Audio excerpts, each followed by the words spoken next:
Hello students, Professor Nugent here. In the next series of videos, we're going to advance our discussion on panel data methods. Recall with panel data methods, we observe the same cross-sectional unit over time. As a result, observations are not independently distributed across time. So we have this unobserved heterogeneity that is constant over time because we have the same cross-sectional unit in our data set over time. We need to deal with this. And we're coming up with different methods for dealing with that unobserved heterogeneity. In the next series of videos with advanced panel data methods, we're going to consider different forms of that unobserved heterogeneity. The first method we're going to consider is fixed effects. Fixed effects estimation, or the fixed effects estimator, is an alternative way to eliminate AI. Under certain assumptions, and we will write down those assumptions in a bit, the fixed effects estimator works better than first difference. That is, the fixed effects estimator is more efficient. It is the best linear unbiased estimator. We begin with the univariate unobserved effects model, where YIT is equal to beta naught plus beta 1 times x1IT plus AI plus UIT for t equals 1 through t. We have left out the year dummies for the expression for now to simplify the expression, but keep in mind that we should always include these year dummies when we're doing panel data fixed effects.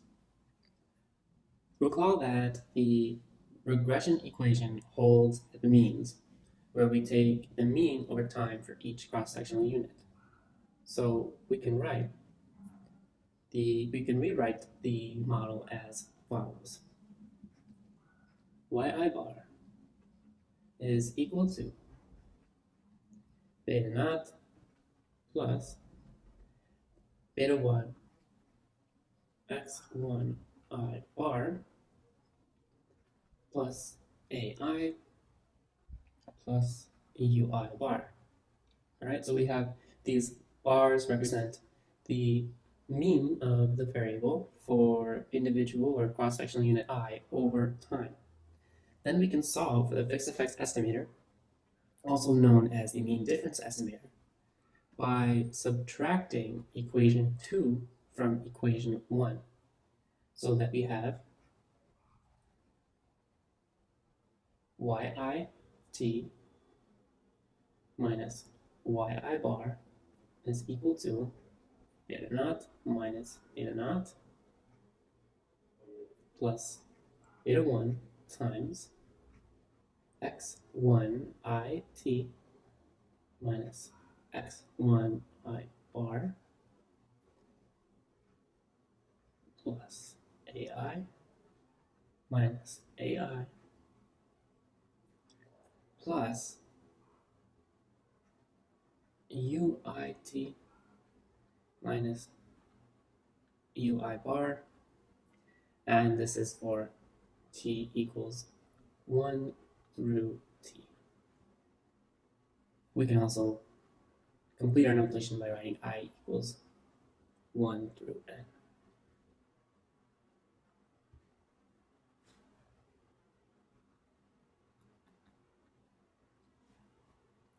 Finally, we can rewrite equation 3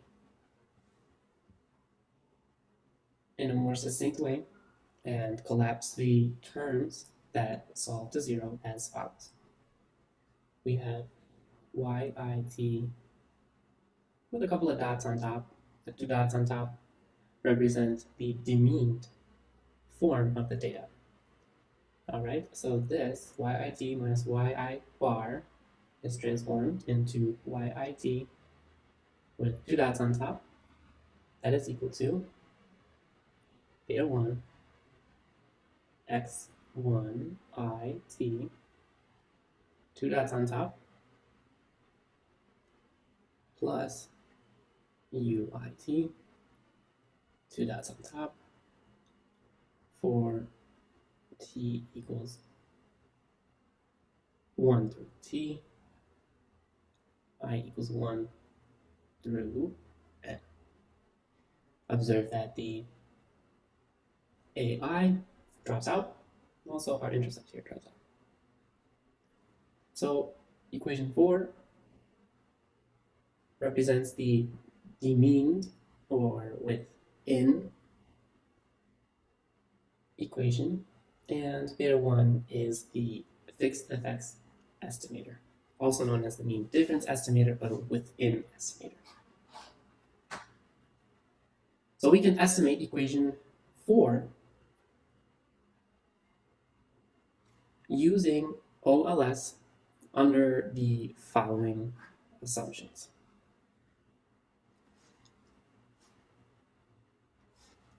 Okay, so we'll estimate equation 4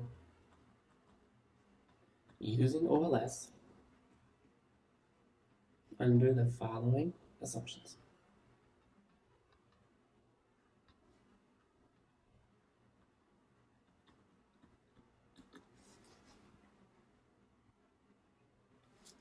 Number 1.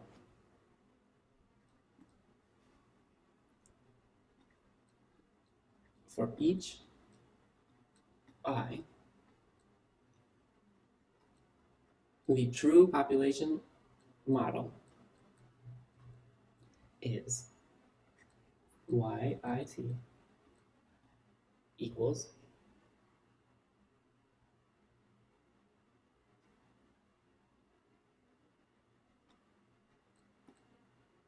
beta 1 x1 IT through beta k xk IT plus AI plus UIT for t equals 1 through t, where the beta j are the estimators to be, the beta j are the parameters to be estimated.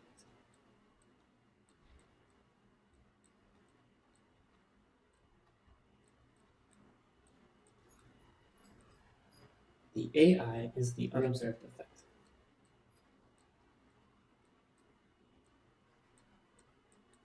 So we're saying here that the true population model is linear in parameters. The parameters are constant over time for t equals 1 through t. We have this unobserved effect that is constant over time. It's not a function of time, right? AI is not indexed over time. We need to estimate the parameters beta j. We don't observe AI.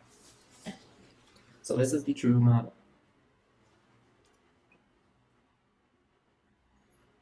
We've left out the intercept because it is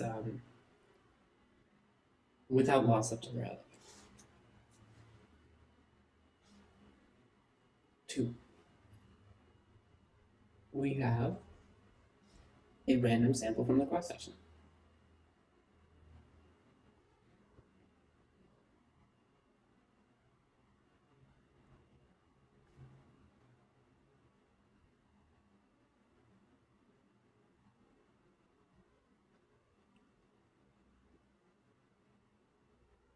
Three,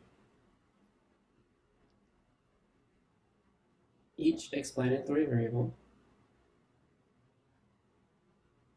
changes over time, so it varies with time for at least some I.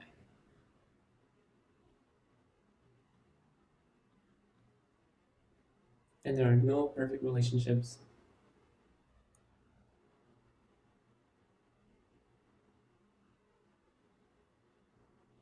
among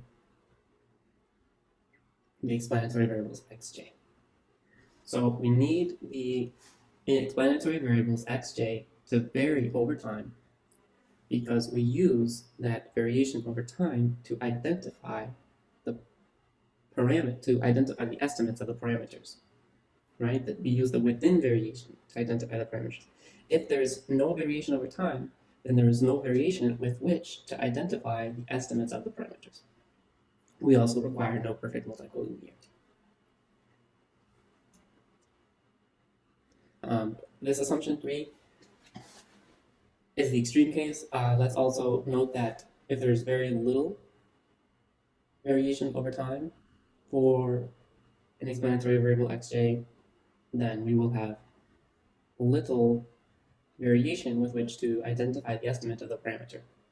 So we need enough variation in xj over time for at least some I. Number 4,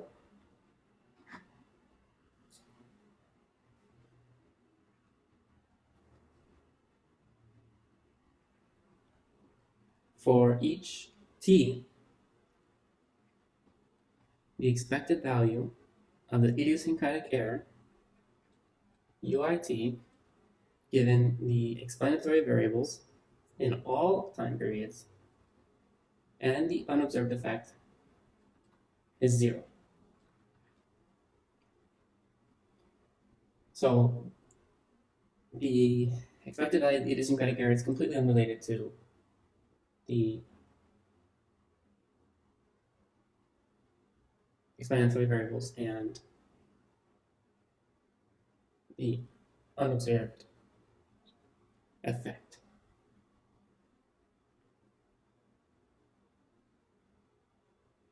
Now, given the first 4 assumptions, given 1 through 4, fixed effects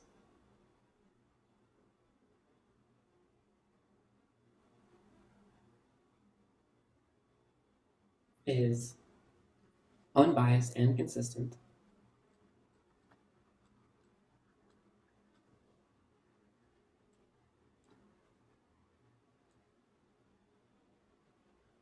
with fixed t and for n growing unboundedly. We have a few more assumptions to cover. Number 5,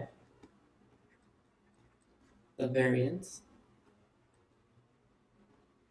of the idiosyncratic error, the conditional variance of the idiosyncratic error, given the explanatory variables and the unobserved effect over all time periods, is equal to the unconditional variance of the idiosyncratic error,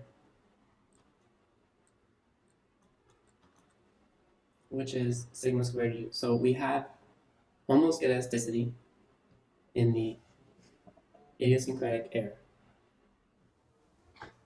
So we have assumed homoscedasticity. 6,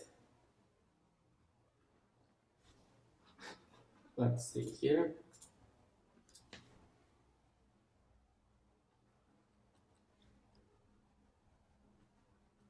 For t not equal to s, so for not at the same time period, we have that the idiosyncratic errors are serially uncorrelated.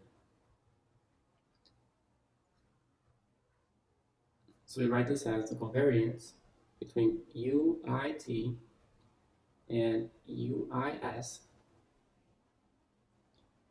And we want this conditional on the explanatory variables and the unobserved effect over all time periods. This is equal to 0. So the idiosyncratic errors are uncorrelated, conditional on all explanatory variables in AI. So there's no serial correlation. Under these 6 assumptions, the fixed effects estimator is the best linear unbiased estimator. Now, since the first difference estimator is linear and unbiased, the first difference estimator is necessarily worse than the fixed effects estimator.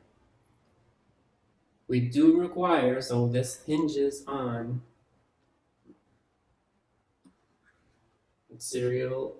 that the errors are serially uncorrelated for this result. But if this result is true, then the fixed effects estimator is the best linear unbiased estimator.